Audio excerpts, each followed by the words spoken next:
അങ്ങനെ ഒടുവിൽ സർക്കാർ നിർദ്ദേശത്തെ തുടർന്ന് 5200 KSRTC ബസ്സുകളിൽ സീറ്റ് ബെൽറ്റ് ഘടിപ്പിക്കുവാനുള്ള ടെൻഡർ പൂർത്തീകരിച്ചിരിക്കുകയാണ്. ബസ്, ലോറി ഉൾപ്പെടെയുള്ള ഹെവി വാഹനങ്ങളുടെ ഡ്രൈവർമാർക്ക് സീറ്റ് ബെൽറ്റ് നിർബന്ധമാക്കിക്കൊണ്ടുള്ള നിർദ്ദേശം കഴിഞ്ഞ ജൂണിൽ വന്നിരുന്നു. ഇരുചക്ര, മുച്ചക്ര വാഹനങ്ങൾ ഒഴികെ കേന്ദ്ര മോട്ടോർ വാഹന ചട്ടത്തിൽ നിഷ്കർഷിച്ചിട്ടുള്ള എല്ലാ വാഹനങ്ങളിലും സീറ്റ് ബെൽറ്റ് ഉറപ്പുവരുത്തണമെന്നാണ് നിർദ്ദേശം വന്നിരുന്നത്. ഇതിനെ തുടർന്ന് ഹെവി വാഹനങ്ങളിലെ ഡ്രൈവർമാർക്കും ക്യാബിനിൽ മുന്നിലിരിക്കുന്നവർക്കും ഒക്ടോബർ 31-നകം സീറ്റ് ബെൽറ്റ് ഘടിപ്പിക്കണമെന്ന സർക്കാർ നിർദ്ദേശത്തെ തുടർന്നാണ് ഇപ്പോൾ നടപടി വേഗത്തിലാക്കിയിരിക്കുന്നത്. ഇതിന്റെ ഭാഗമായി 2 ആഴ്ചയ്ക്കുള്ളിൽ തന്നെ സീറ്റ് ബെൽറ്റ് ഘടകങ്ങൾ എത്തും. ഡ്രൈവറെ കൂടാതെ ബസ്സുകളിൽ മുന്നിലിരിക്കുന്നവർക്കും ലോറികളിലെ സഹായികൾക്കും സീറ്റ് ബെൽറ്റ് നിർബന്ധമാണ്.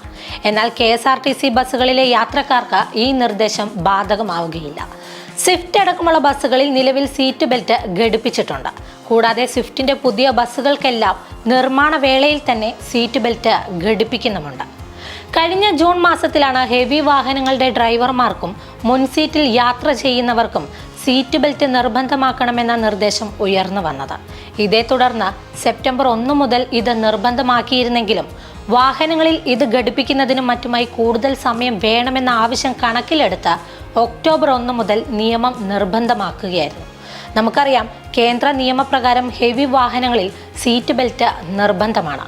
സീറ്റ് ബെൽറ്റ് ധരിക്കാത്തവരിൽ നിന്ന് പിഴ ഈടാക്കുമെന്ന് ഗതാഗത വകുപ്പ് അറിയിച്ചിട്ടുമുണ്ട്.